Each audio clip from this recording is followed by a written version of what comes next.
everybody. I'm here tonight with Mama G. She is the other mother to my grandson, the Mr. Cub. And tonight, what we were going to talk about is how addiction has affected your life. When it came in, phased out, the dynamics of that in the situation. Where did you come from, Mama G? Oh, I came from Herman, Maine. Big old Herman, Maine. Oh, yeah. You're a Herman girl. And what was life like growing up? How many kids? I've got a full sister, and I have a half sister and a half brother, and we lived in the same driveway as my grandparents, so very close. Wow, close-knit family. Now, when you were coming up, I mean, we all know a certain age when it happens, but we don't think about it till we're older. So if you can draw back the memories for a minute, when would you say you first were seeing any type of an addiction in your life? Oh, I'd have to say when I was really, really young, because I know that my dad and my grandparents, they smoke, and they'd smoke inside, and Cigarettes, tobacco. Yeah. That was my mom. And my grandpa was drinking too. Right. So. Right. Besides that, were there any other substances that you saw when you were young? Not at that age, not that young. When I got a little older, I started seeing a lot more pot. Right.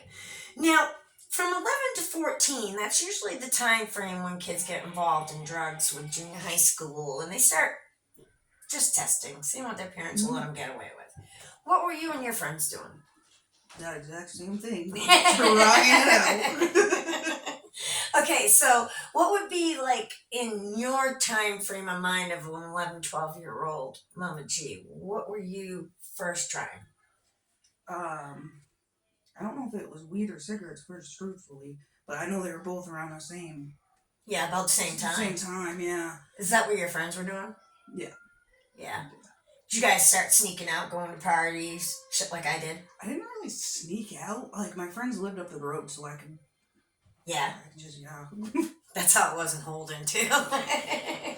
Yeah. Mean people. My dad grew.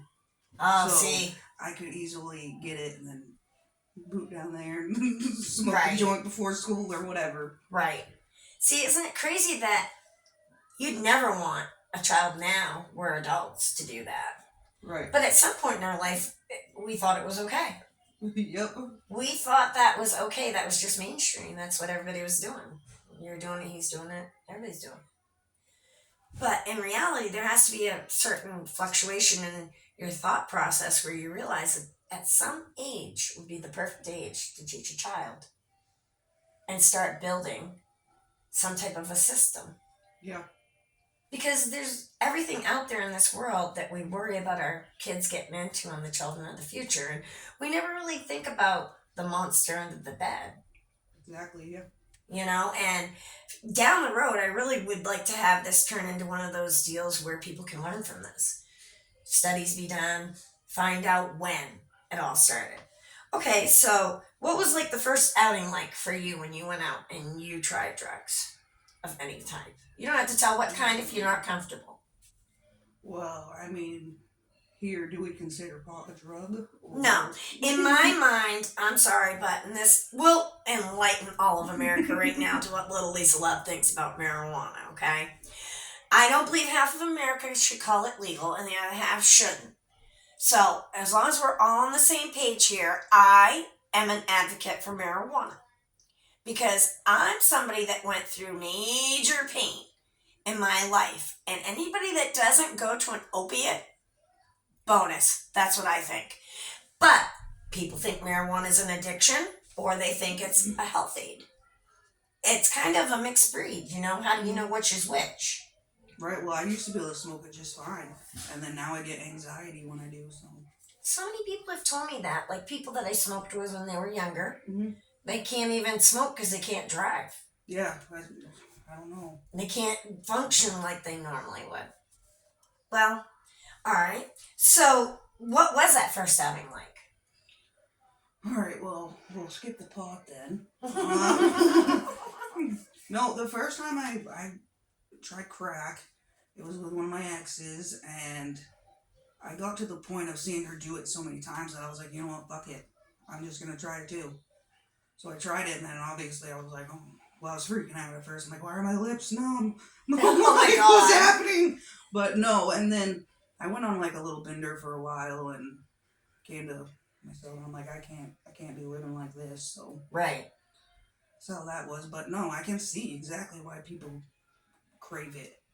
My brother John, I never personally, I don't judge anybody for any drug they've done. I've never personally smoked crack. But I've been around my brother John doing it back from the freebase days, the early days when you had to have your Brillo pad and you had to have your baking soda Cook and it down. cook it down. And I've seen some crazy shit that people don't realize. Mm-hmm. Like, I don't think people should be quiet about it anymore. It's not doing us any good. The government's hiding. The people bringing it in are hiding it from the government. The people doing it are hiding it from the local Gestapo because they don't want to get in trouble. Right. And your local dealer's hiding it because he's killing half of us off. Right, exactly. There's just no win, and there's got to be a way to figure out a solution.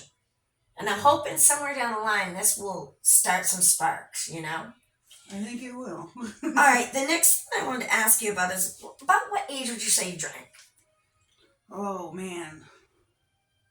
In my early teens, because our family was kind of like, if we have a family outing or whatever, you can have a glass of wine or a sip or a taste, or so that's where that all went. My mom did the same thing. She'd have big Sunday family dinner, and you could have a glass of wine with your dinner, or she would do the New Year's Eve thing, where people would come during different times in the evening and visit us.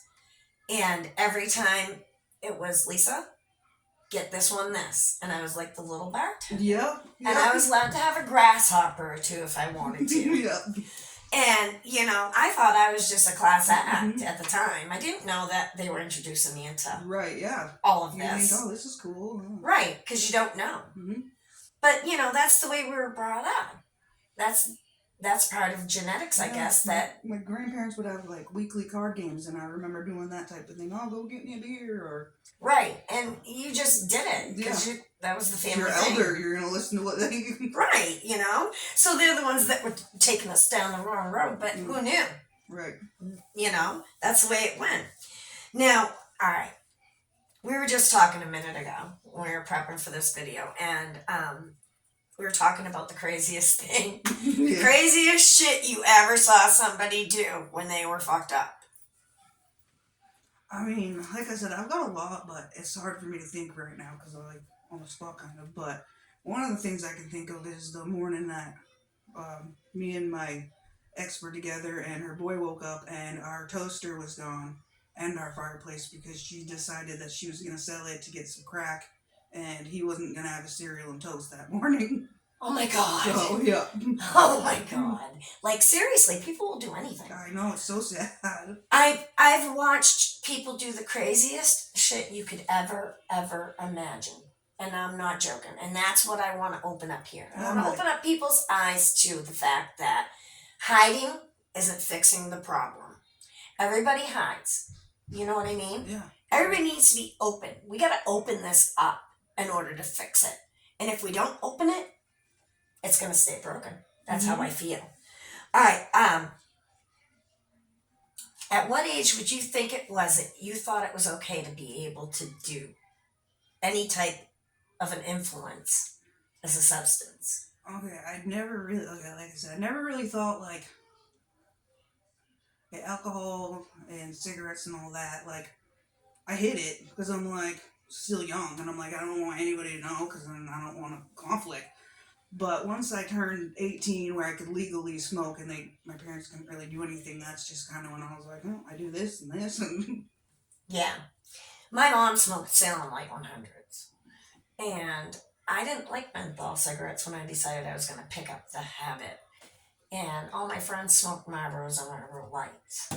And at the time I thought, you know, I'm going to outsmart her. So I'm going to, when I'm at home, smoke Salem Lights. And when I'm out, I'll just smoke my Marlboro Lights. But the problem with that is that a mother who smokes knows the smell of a different cigarette on your breath. She picked me up from roller skating one night. She said, Your friend over there got a cigarette from you. And I said, no, no friend of mine got a cigarette from me. Oh, yes, he did. I said, no. She goes, well, I know for a matter of fact that you've been smoking for a while now. How would you think that? Because it smells like a regular cigarette and I smoke menthol. What do you say to that? I was all of about 12 You're years just old. like shit. Oh, fuck. I am in trouble now. Yep. But seriously, if she had smoked herself, maybe I never would have. Well, my mom never smoked. See, she was always against it, and My dad didn't smoke. and I'd steal my dad's cigarettes off the microwave, and at bedtime when they were sleeping, I slept downstairs, so I'd crack my window open and stick my whole body out and just rip on one real quick. But they had to have smelt it. I mean, my Of mom's course. super.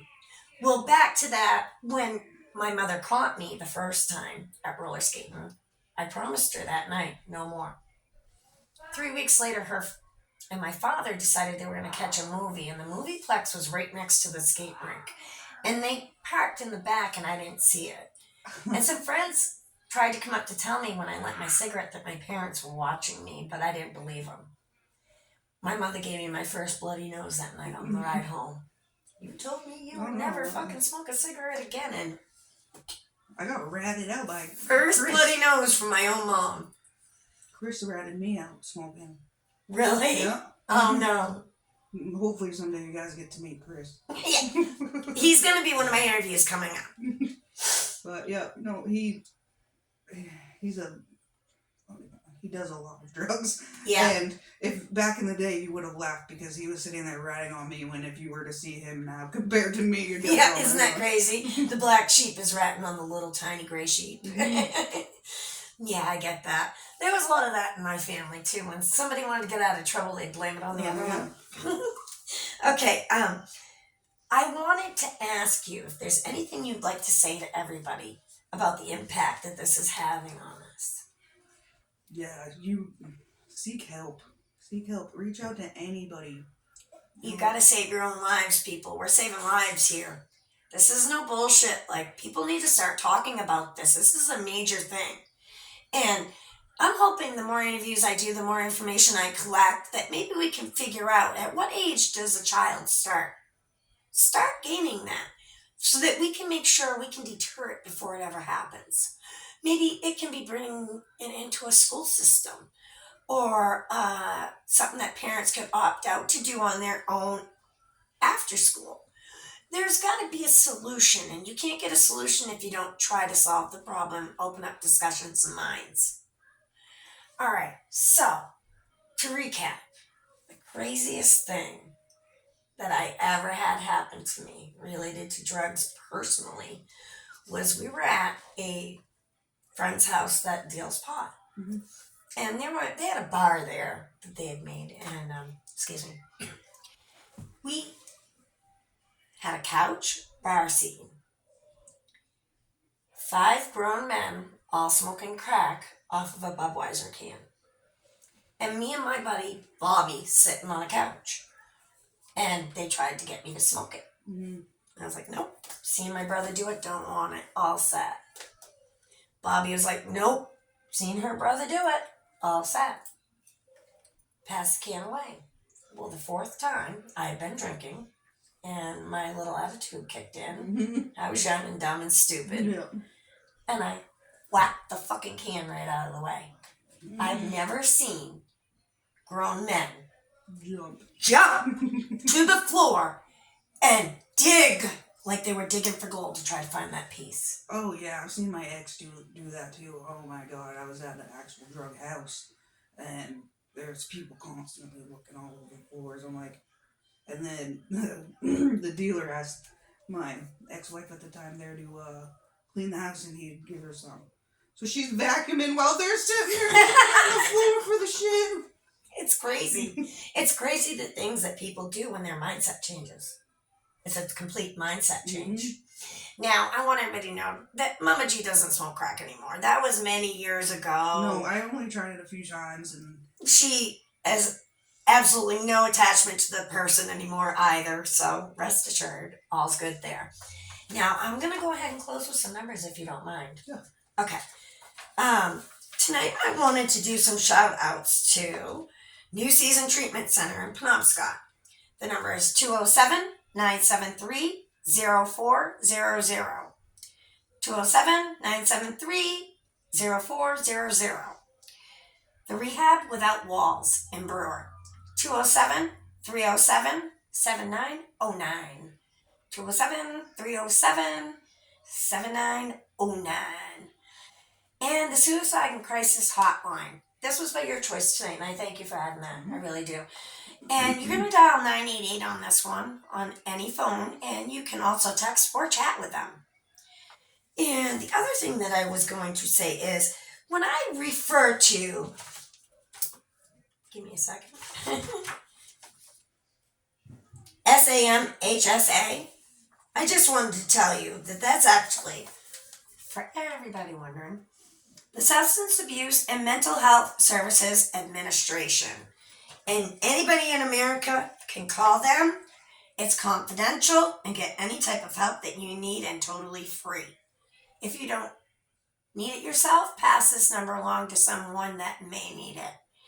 It's 1-800-662-4357. 1-800-662-4357. All right. Coming up, I want you all to know that I'm working on starting a fundraiser. I'll give you more information later on that on another video. Mama G, I want to thank you so much. Thank you. I really appreciate your time tonight. Maybe you'll interview with me again. I will. It was painless, right? Yeah. And don't be afraid. Reach out, people. Reach out, people. I need interviews. We got to get this going. Come on. We're starting a movement. Subscribe. Tell a friend. Tell someone you know. Get a conversation going. Diamond, rock, hard love to all of you. What do you got to do? No matter what you do, you got to love you. Thanks.